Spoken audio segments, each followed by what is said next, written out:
Several dozen senators surround Caesar in Pompey's Senate house, right by the statue of Pompey that was there in the Senate house. Pompey, who had been killed in Julius Caesar's civil wars, killed in Egypt.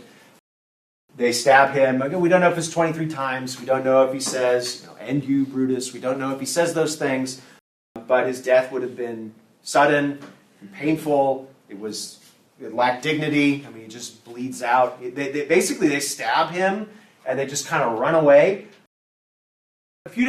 Some of them are scared of what's going to happen. Some of them think that they are going to be hailed as heroes, but he's just left on the floor of the Senate. And he dies. He bleeds out, and he's just kind of there. And the whole city of Rome probably heard. This happens in the morning. This happens in the morning of March 15th. And so by the afternoon, people are trying to figure out what they are going to do, because this guy who was so central to everything, religious, economic life, cultural life, political life, is now dead.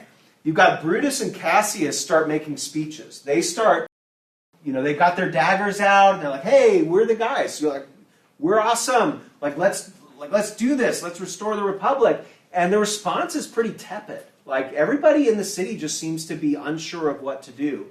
And it sounds like we'll call them the conspirators, eventually realize that this wave of popular support is not coming. And they're going to have to do something. And so they actually go to the Capitoline Hill, because that is a defensible hill, just in case things start to go wrong. So they kind of hold up in a building up there, and I don't remember which one. It might have been. It was probably, I don't know if it was the Temple of the Capitoline Jupiter. I don't know which building it was, but it would have been somewhere where they could just kind of assess the situation and figure out what they needed to do. So that's Brutus and the conspirators, just kind of waiting to see what's going to happen, expecting to be heroes and not experiencing that. You've got folks like Mark Antony. There's Mark Antony there. He's the sitting consul. So he's really the guy that has legitimate power in the city of Rome, because Caesar was the other consul. And so Mark Antony now is effectively the chief magistrate in the city of Rome. The other guy that could have been in power but is not now is a guy named Marcus Lepidus. Marcus Lepidus had been Julius Caesar's master of horse. Remember, if you have a dictator, the dictator gets a master of horse, kind of his lieutenant, his deputy. That was this guy, Mark Lepidus. Lepidus was supposed to go over to Spain, and he actually had his army gathered in the field of Mars, because it's March. It's the time of year when the soldiers are mustered in the field of Mars, and then they go with their commanders off to where they're supposed to go. So he had actually, he just happens to have an army right outside the city of Rome, and he is the master of horse. Now, with Julius Caesar dead, that means no dictator, and if there's no dictator, there's no master of horse. So he doesn't have official power. But unlike everybody else, he has an army. And as we know, that counts for a lot at this period of time in Roman history. So there's Lepidus, Brutus, Mark Antony. There's Cicero. There's Cicero there. A former consul, leading senator, father of the country. He's got that on his resume. He had been left out of this conspiracy, so maybe he's kind of a neutral third party that can maybe figure out what it is that's supposed to be done in the midst of what is a situation in which nobody really knows what it is that they are supposed to do. So now we begin to try to figure it out, and people start offering solutions. Mark Antony gives a speech on the Senate floor on March, that's super M, March 17th. So on March 17th, Mark Antony gives a speech on the floor of the Senate, which essentially just lays, it doesn't have any sort of sensational comments. It's really just very straightforward. And for some reason I can't erase my thing. Oh, there it is. It's over here. That's why. So let me erase this stuff that I've got in the way. This is his comment, okay? See if you can figure out what it is that he's saying. those who are asking for a vote. So we got to figure out what just happened. The Senate has to issue some proclamation. What just happened? So there are people who are asking for a vote on Caesar. Like what kind of person was Caesar? Is he a tyrant? In which case it's okay to kill him. Was he not a tyrant? In which case it's not okay to kill him. And those are the only two answers, presumably. He's either a bad guy and it was right to kill him, or he's a good guy and it wasn't right to kill him. There's no neutral answer, supposedly. If he was a magistrate, and if he was an elected ruler of the state, so if he's a good guy, all of his acts and decrees will remain in full force. But if it's decided that he's a bad guy, that he usurped the government by violence, his body should be cast out unburied and all his acts annulled. These acts, to speak briefly, embrace the whole earth and the sea, and most of them will stand whether we like them or not. Almost all of us have held office under Caesar or do so still, having been chosen thus by him, or will do so soon, having been designated in advance by him. For as you know, he had disposed of the city offices, the yearly magistracies, and the command of provinces and armies for the next 5 years. If you are willing to resign those offices, for that's in your power to do, I will put that question to you first. What is Mark Antony saying? What is he saying here? What's he telling? What is he laying out to these people that their choice is here? Yeah. If you want to claim that Caesar's power was illegitimate because it was taken by force, then you have to give up your office. So now's your time to do that. Yep.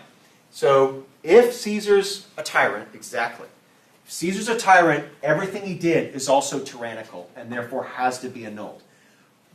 Bunch of the people we started today talking about the elections. Julius Caesar put a bunch of those guys in power. He put a bunch of these guys, 300 senators were put in there. Are they not going to be senators? Are they going to vote themselves out of a seat in the Senate? Is Brutus going to vote himself out of the urban praetorship? Are the people that are slated to be governors in Macedonia and Spain and Gaul and everywhere else going to say, no, let's not do that, we'll just have a free and fair election? No, they're not going to do that. So the funny thing is, right, in order to get the republic back, there was going to have to be some sacrifice. These guys are all going to have to sacrifice their little pieces of Caesar's power in order to undo Caesar. And they can't do it. They won't do it. Okay? So they can. This is a moment. They could have had their republic right here. You have to give up their power. And they won't do it. And so, therefore, we get this compromise on March 17th. And the compromise is a stupid one, which is Julius Caesar was not a tyrant, and the men that murdered him are not murderers. Okay? I mean, that does not make sense. It is totally incoherent, right? You can't, it is a completely oxymoronic. Julius Caesar was not a tyrant. So everything he did is fine, but the guys that murdered him did not murder him. They were not going to prosecute them for that. Crazy, right? Crazy, crazy, crazy, crazy. So that's the solution, though. So it's a total fiction, right, that enables this thing to continue. And this is not the basis for a working republic. But Caesar's power, it still reaches beyond the grave and is keeping the kind of corruption in whatever we would call this system at this point. That gets us to now Caesar's personal effects. Mark Antony, on March 19th, has the duty, as the sitting consul, to read the will of Julius Caesar, which has been lodged and must be read publicly. The seal must be broken publicly. All of that has to happen in good order, and Mark Antony is the one who oversees that. The guy that ends up getting picked is Julius Caesar's 19-year-old nephew, Octavian. Octavian gets the vast majority of Julius Caesar's wealth, which is more than any other Roman has, right, times 50 or something, and he gets Julius Caesar's name. So Octavian, at this point, switches his name to Caesar.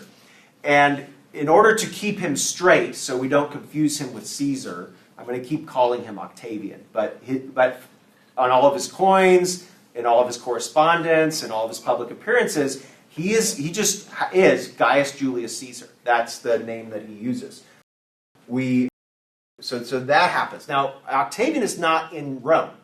He is out in Illyricum, I think, is where he is. I can't remember where he is. He's out kind of being a junior officer somewhere in the military. So he's not there.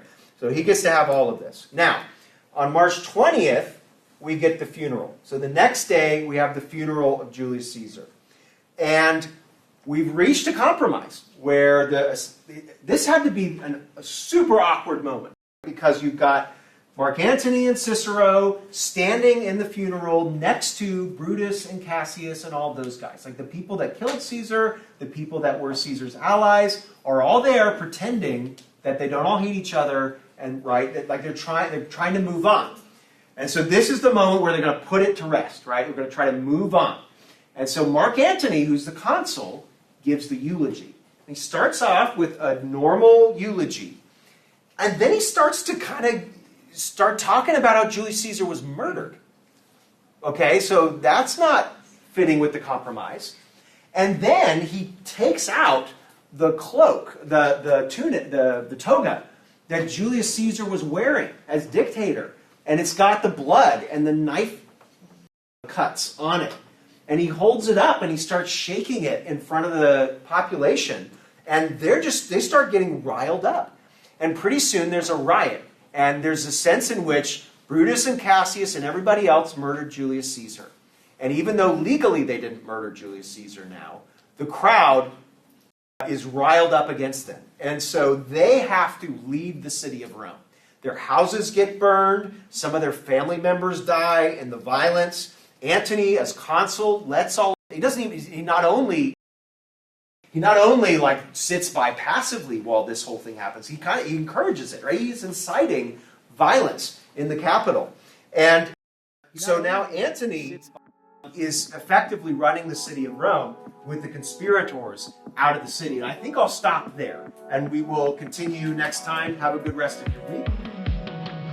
Hey, did you get something out of that video or maybe learn something about Roman history that you didn't know before? Would you just click that like button? It's the best thing you can do to help the channel. The videos keep playing, and if you click the like button, it tells YouTube that you want more videos like this one. Maybe you have a question about what we talked about, or you know something, or have a comment that you want to share. Would you please type that into the comment box? I read those comments. That means I answer questions or I listen to feedback, but also a lot of other people read those comments. And so if you want to add something to the discussion for other people, if you do that in the comments, that will help the video as well, and it'll keep the discussion going. Finally, if you want to get these videos when they come out and not just hope that YouTube is going to tell you, you can subscribe to the channel. Click the subscribe button and you'll get the videos as soon as I put them out. They'll come up to the front of your YouTube homepage, and wouldn't that be great?